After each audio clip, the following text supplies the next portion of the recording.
پھر آپ نے دیکھا کہ 9/11 ہوا، 9/11 کے بعد بھی ہم نے پیسے بنائے اور کرائے کی جنگ لڑی، اور آج پاکستان میں جو حالات ہیں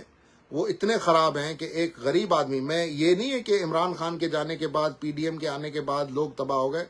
یہ تباہی ہونی تھی، لیکن یہ تباہی عمران خان کے ہاتھوں نہیں کروانی تھی، بلکہ انہی لوگوں کے ہاتھوں کروانی تھی جن کو 40 سال سے یا 30 سال سے گالیاں پڑوائی جا رہی ہیں اور مسلسل پڑوائی جا رہی ہیں۔ تو آج بھی آپ دیکھیں کہ جب فیصلہ ہوا، اپنا الیکشن جیتے پی ٹی آئی کے ضمنی الیکشن میں پی ٹی آئی نے جیتا، اس کے بعد جب اسمبلی میں بات آئی، چودھری شجاعت کا خط آیا، خط لکھنے والا چودھری شجاعت، خط کو ایکسپٹ کرنے والا دوست محمد مزاری، لیکن گالیاں سندھ کے سیاستدان کو پڑی کہ جی یہ سارے ان کی گیم ہے، اور واہ واہ بھی سندھ کے سیاستدان کی ہوئی کہ جی یہ اس کی گیم ہے، جو ان کے حمایتی تھے وہ واہ واہ کر رہے تھے، جو ان کے مخالف تھے وہ گالیاں دے رہے تھے۔ آج جو فیصلہ آیا سپریم کورٹ کا، یہ سپریم کورٹ کا وہی فیصلہ ہے جو سپریم کورٹ نے کچھ عرصہ پہلے دیا اور آج اپنے پرانے فیصلے کی نفی کر دی، لیکن مسئلہ یہ ہے کہ یہاں پہ کوئی بول نہیں سکتا۔ اگر آپ ججوں کو کہیں گے کہ آپ غلط فیصلہ دے رہے ہیں تو آپ کے اوپر توہین عدالت لگ جائے گی۔ اگر آپ فوجیوں کو کہیں گے کہ بھائی تم لوگ سیاست کر رہے ہو اور نظر بھی آ رہا ہے کر رہے ہو، اگر آپ ان کو کہیں گے یہ تو ففتھ جنریشن وار ہے، یہ تو سارے دوسروں کے ایجنٹ ہیں، مطلب مسئلہ یہ ہے کہ پلاٹنگ بچانی ہے، مسئلہ یہ ہے کہ پیٹرول پمپ بچانے ہیں، مسئلہ یہ ہے کہ جو اسمگلنگ ہو رہی ہے فوج کی چھتر چھایا میں اپنے سیکریٹ آپریشنز چلانے کے لیے، وہ بچانی ہے، اور یہ سب کرنے کے لیے آپ کو ایک ایسا پپٹ چاہیے جو کہ آپ کے اشاروں پہ ناچے، اور یہ وہی پپٹ ہے جو 3.5 سال ان کے لیے کام کرتا رہا اور آخر میں اپنی مرضی کا افسر لگانے پہ اس کو نکالا گیا،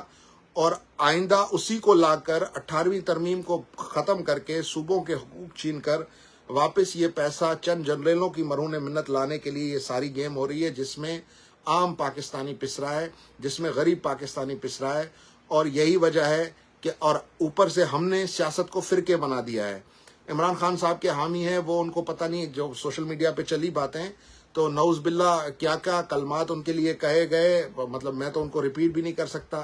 یہی مسئلہ ہمارے پاس گڑی خدا بخش کی سیاسی درگاہ کا ہے کہ اس درگاہ کے حوالے سے جو ہے وہ آج تک ووٹ پڑ رہا ہے، اور مسئلہ یہ ہو رہا ہے کہ ان شہیدوں کی جو برسی ہوتی ہے وہ دیگیں بھی کوئی اور لوگ اتار رہے ہوتے ہیں جن کے اپنے کام پھنسے ہوتے ہیں سندھ حکومت میں، مطلب دیگیں تک اتارنے کی ان میں سکت نہیں ہے۔ پھر تیسری جگہ پہ ہمارے ہاں جو ہے وہ سیاست میں آ گیا ہے religious card, T L P جو ہے وہ ریلیجیس کارڈ پہ اپنا الیکشن جیت کے آ رہی ہے، فضل الرحمان ریلیجیس کارڈ لگا رہے ہیں، مطلب سیاست پاکستان کی نہیں ہو رہی ہے، سیاست ہر کوئی اپنی گلی، اپنے نکڑ، اپنے گھر، اپنے محلے، اپنے بینک اکاؤنٹ، اپنی پراپرٹی، اپنی جائیداد بچانے کے لیے کر رہا ہے، اور یہی وجہ ہے کہ پاکستان کا عوام برے طریقے سے بٹا ہوا ہے۔ آج کا جو عدلیہ کا فیصلہ ہے، جس دن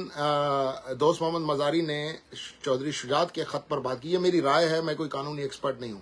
جس دن دوست محمد مزاری نے چودھری شجاعت کے خط پر پرویز الہی کو وزیر اعلیٰ نہ بننے دیا، اس دن میں نے یہ لکھا کہ پنجاب میں اقتدار جیت گیا، جمہوریت ہار گئی، اور آج جو فیصلہ آیا ہے اس میں بھی آپ دیکھیں جمہوری طور پر جو جمہوریت کا ایک ایسنس ہے، جس کے ووٹ زیادہ ہیں وہ جیت گیا، تو انہوں نے تو جمہوری ایسنس پہ فیصلہ دیا ہے، لیکن اوور آل اس فیصلے کا دیر ہونا، اس فیصلے میں تاخیر ہونا، اور اتنے سینئر ججز ہیں، سب کچھ جانتے ہوئے بھی انتظار کرنا کہ کہیں سے فیصلہ آئے لکھا لکھایا اور ہم وہ پڑھ کے سنا دیں، تو سوری ٹو سے اب یہ بات کھل کے سامنے آئی ہے۔ میں تو یہ کہوں گا بطور ایک آبزرور کی حیثیت سے، میں پی ڈی ایم کی جماعتوں کو یہ کہوں گا کہ آپ کو عوام کے پاس واپس جانا چاہیے، اور آپ کو اب یہ کمپرومائزنگ پالیٹکس چھوڑ کر سیدھی سیاست کرنی چاہیے، کیونکہ سیاست سیاستدانوں کا کام ہے، صحافت صحافیوں کا کام ہے، اسی طرح سرحدیں سنبھالنا فوجیوں کا کام ہے، جج چلانا، عدالتیں چلانا فوجیوں کا کام نہیں ہے، پنجاب میں کس کو اقتدار ملے گا کس کو نہیں ملے گا یہ باجوہ کا کام نہیں ہے، باجوہ تو جاب کانٹریکٹ سائن کر کے آیا ہے، باجوہ کوئی الیکٹڈ بندہ تو نہیں ہے نا، نہ ہی اس کے جو دوسرے جرنیل ہیں یا دوسرے کرنل ہیں یا سپاہی ہیں، یہ تو جاب کانٹریکٹ سائن کر کے آئے ہیں، اور اگر اس ملک میں واقعی انصاف کا بول بالا ہے تو پھر کھولیں عاصم باجوہ کی فائل اور پتہ لگائیں کہ اس کے پاس ملٹی ملین کیسے آئے، ایک لوور مڈل کلاس فیملی کا بندہ، اس کے پاس ملٹی ملینز کیسے آئے؟ وہ کہتے ہیں جی میں نے لون لیا، میں ادھر امریکہ میں بیٹھا ہوں، مجھے اپنی کریڈٹ ہسٹری بنانے کے لیے 5-6 سال چاہیے، اس کے بعد مجھے جا کے کوئی کریڈٹ کارڈ ملے گا، لون تو بڑی دور کی بات ہے۔ تو یہ پتہ نہیں کیسے ان کو لون مل گئے اور انہوں نے آ کے کہہ دیا کہ جی یہ ہے وہ ہے۔ تو بیسیکلی وہ ڈرائی کلین مشین ابھی بھی آپریٹو ہے، جو عمران خان کی نظر میں پہلے ڈاکو تھا، فون آ گیا اس کو وزیر اعلیٰ آپ نے کینڈیڈیٹ بنانا ہے، جتوانا کام ہمارا ہے، انہوں نے پرویز الہی کو ڈال دیا لانڈری میں۔ اب وہ دھل کے پاکستان تحریک انصاف کے امیدوار کی حیثیت سے 10 MPs کے ساتھ پنجاب کے وزیر اعلیٰ بن گئے ہیں، ود دی فیسلٹی آف خاص طور پر with the facility of GHQ۔ اور یہ بند کمروں میں باتیں کرتے ہیں، یہ سارے سیانے بنتے ہیں، یہ کھل کر بات نہیں کرتے، یہ بند کمروں میں سارے فیصلے ہوئے ہیں۔ اب پہلے یہ ہوا کہ جی فوج لائی ہے، ماحول ایسا بنایا، مہنگائی ایسی بنائی کہ عمران خان کو ووٹ پڑا، امریکی سازش تھی، سب نے کہا نہیں ہے، لیکن کسی میں اتنی ہمت نہیں ہوئی کہ کھل کر آ کر بولے کہ عمران خان جھوٹ بول رہا ہے، کیونکہ عمران خان بیسیکلی باجوہ ڈاکٹرائن کا فیس ہے۔ تو باجوہ ڈاکٹرائن کے فیس کو کوئی کیسے کہے گا کہ یہ جھوٹ بول رہا ہے؟ لیکن بہرحال وہ چلا، میڈیا نے چلایا، سب کچھ ہوا۔ اب مسئلہ یہ ہے کہ شہباز شریف اور آصف علی زرداری اور نواز شریف، ان کی سیاست بری طرح سے پٹ چکی ہے۔ بھلے ان کے حامی مجھے گالیاں دیں، لیکن آپ برے طریقے سے مس یوز ہوئے ہیں، اور اتنے برے طریقے سے مس یوز ہوئے ہیں کہ آپ کو اندازہ ہی نہیں ہے۔ اور آپ کو مس یوز کرنے والوں نے جس طرح، مطلب وہ آپ کو چوری پر نہیں نکال سکے، لیکن وہ آپ کو عمران خان کو نکلوانے میں اعلی کار استعمال کیا، اور اس کے بعد مہنگائی کروائی آپ سے، اور آپ کو ایک جھٹکے میں پنجاب سے گیٹ آؤٹ کروا دیا ضمنی الیکشن میں۔ یہ ایک ٹرائل تھا، یہ ایک ٹیسٹ تھا، یہ بیسیکلی تیاری ہو رہی ہے۔ ابھی آپ مجھ سے یہ لکھ کے لے لیں، یہ میری آبزرویشن ہے، آنے والے حالات میں کیا ہوگا میں نجومی نہیں ہوں، لیکن جو حالات ابھی تک ہوئے ہیں ان کو کلیئرلی اسٹڈی کر کے میں یہ کہہ سکتا ہوں، میں یہ سمجھتا ہوں کہ آنے والے دنوں میں جو جنرل الیکشن ہوگا اس میں عمران خان 2/3 میجورٹی کے ساتھ اقتدار میں آئیں گے، اور آتے ہی وہ کانسٹیٹیوشنل چینج لائیں گے۔ کانسٹیٹیوشنل چینج لانے کے بعد وفاق ایک بار پھر پاورفل ہوگا، صوبوں کے حقوق غصب ہوں گے، اور پھر ان کی مرضی ہے، وہ جس کو چاہے فنڈ دیں، وہ جس آپریشن کے نام پہ فنڈ نکالیں، وہ جتنے بندے پاکستان سے اٹھوانے کے لیے ویگوز خریدیں، ہیلی کاپٹر خریدیں، ان سے کوئی نہیں پوچھے گا، ان کا احتساب کبھی نہیں ہوگا، احتساب صرف سیاستدان کا ہوگا۔ اسی طرح جیسے عمران خان گیا تو گھڑی چوری میں اس کو چور بنا دیا، لیکن جو ملک کی زمینیں کھا گئے، جو ملک کے پروجیکٹس کھا گئے، جو کراچی کے نالوں کے پیسے کھا گئے، ان سے کوئی نہیں پوچھے گا کہ یہ پیسہ کدھر گیا، یا یہ، کیونکہ پیسہ تو عوام کا ہے، عوام کو معلوم ہونا چاہیے کہ پیسہ کہاں جا رہا ہے، لیکن nobody dares to ask کہ یہ پیسہ کہاں جا رہا ہے۔ اور اس کے بعد جب یہ جنرل ریٹائر ہوتے ہیں تو خبریں آتی ہیں فلاں صاحب نے فلاں ملک میں جزیرہ لے لیا، فلاں صاحب کی پوری فیملی فلاں ملک میں شفٹ ہو گئی۔ ایک ایسا ملک، اگر میں فوج میں ہوں، میں ایک فوج کا جنرل ہوں، اس فوج کا جس فوج نے میرے ملک کا دفاع کرنا ہے، میں تو کبھی اپنے بچے باہر نہ لے کے جاؤں بطور فوجی،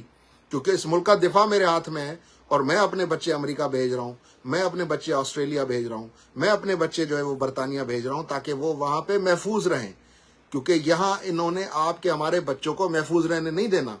ان کے انٹرسٹ پیسے سے بڑھ کر کچھ نہیں ہے، ان کا انٹرسٹ ملک کھانے سے بڑھ کر کچھ نہیں ہے، اور یہی وجہ ہے کہ ہم سارے لوگ جو ہیں، جو عام لوگ ہیں، وہ پاگلوں کی طرح کبھی اس کے پیچھے، کبھی اس کے پیچھے، کبھی اس کا نعرہ، کبھی اس کا نعرہ، کبھی اس کا بیانیہ، کبھی اس کا بیانیہ، ایک ہی چیز اسٹیگننٹ اس ملک میں چل رہی ہے۔ آپ تاریخ اٹھا کے دیکھیں کہ پچھلے 15 سال میں وزیر اعظم کتنے تبدیل ہوئے اور آرمی چیف کتنے تبدیل ہوئے ہیں۔ آپ نام گن لیں کہ یوسف رضا گیلانی بنے، پھر راجہ پرویز اشرف بنے، پھر نواز شریف بنے، پھر جو ہے وہ اپنا یہ عباسی صاحب بنے، اس کے بعد جی عمران خان بنے، عمران خان کے بعد شہباز شریف، 6 وزرائے اعلیٰ تبدیل ہوئے ہیں، اور آرمی چیف 2 تبدیل ہوئے ہیں، تیسرا بیٹھا ہوا ہے۔ تو اس سے آپ اندازہ لگا لیں کہ اس ملک میں جمہوریت کی کیا اوقات ہے، اس ملک میں آئین کی کیا اوقات ہے، اور اس ملک میں ادارے خود کتنے خود مختار ہیں۔ بہرحال یہ میری رائے ہے، اس سے کسی کا متفق ہونا نہ ہونا وہ آپ کی مرضی ہے، لیکن کم از کم میں ایک آزاد ملک میں بیٹھ کر اتنا سچ میری غیرت کہتی ہے کہ میں آپ سے کہوں، پھر آپ اس کو مانیں یا نہ مانیں یہ آپ کی مرضی ہے۔ ویسے آج میں مبارکباد دوں گا GHQ کو کہ آپ کی ایک اور گیم کامیاب ہوئی ہے، اور آپ ایک بار پھر ڈرائی کلیننگ پروسیس سے عمران خان کی جماعت اور بالخصوص پنجاب کے سب سے بڑے ڈاکو کو ڈرائی کلین کر کے آپ نے ایک بار پھر عمران خان کے ہاتھوں پنجاب کا وزیر اعلیٰ بنوایا ہے۔ تو اس پر قوم آپ کو دونوں ہاتھوں سے سلوٹ کرتی ہے، اور قوم دعاگو ہے کہ آپ اسی طرح کے کھیل اس ملک میں کھیلتے رہیں تاکہ نہ کبھی اکنامک اسٹیبلٹی آئے، نہ کبھی غریب غربت سے نکل پائے، اور نہ ہی کبھی مڈل کلاس ترقی کر کے آگے بڑھ سکے۔ بہت شکریہ۔